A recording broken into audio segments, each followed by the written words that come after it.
PM ശ്രീയിൽ മുഖ്യമന്ത്രി VD സതീശന്റെ വാദം തെറ്റെന്ന് വ്യക്തമാക്കി കേന്ദ്ര സർക്കാർ.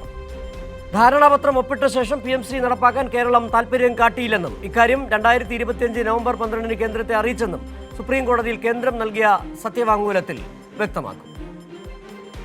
PM ശ്രീ പദ്ധതിയുമായി മുന്നോട്ടു പോകാനുള്ള സംസ്ഥാന സർക്കാർ തീരുമാനത്തെ ന്യായീകരിക്കാൻ കഴിഞ്ഞ LDF സർക്കാർ PM ശ്രീ ഒപ്പുവെച്ചെന്നും പണം വാങ്ങിയെന്നുമുള്ള വ്യാജ പ്രചരണമാണ് മുഖ്യമന്ത്രി VD സതീശൻ നടത്തുന്നത്.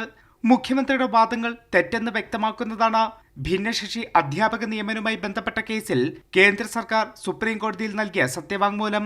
PM ശ്രീയിൽ കേരളം കേന്ദ്ര സർക്കാരുമായി ധാരണാപത്രം ഒപ്പിട്ടത് 2025 ഒക്ടോബർ 23-നെന്നും എന്നാൽ ധാരണാപത്രവുമായി മുന്നോട്ടു പോകാനില്ലെന്ന് കേരളം 2025 നവംബർ 12-ന് കേന്ദ്രത്തെ അറിയിച്ചെന്നും സത്യവാങ്മൂലത്തിൽ വ്യക്തമാക്കുന്നുണ്ട്. ഇതിനുശേഷം സ്കൂളുകൾ അറിയിക്കാനായി PM ശ്രീ പോർട്ടൽ കേന്ദ്രം ജനുവരി 27-ന് തുറന്നു നൽകിയെങ്കിലും PM ശ്രീ നടപ്പാക്കാനുള്ള സ്കൂളുകളുടെ പട്ടിക കേരളം നൽകിയില്ലെന്നും കേന്ദ്ര സർക്കാർ എഴുതി നൽകിയ സത്യവാങ്മൂലത്തിൽ വ്യക്തമാക്കുന്നുണ്ട്.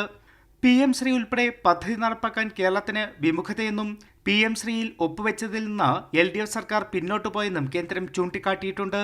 സത്യവാങ്മൂലം പുറത്തുവന്നതോടെ PM ശ്രീ നടപ്പാക്കാനുള്ള മുഖ്യമന്ത്രി VD സതീശന്റെ വാദങ്ങൾ എല്ലാം കള്ളമെന്ന് വ്യക്തമാവുകയാണ്.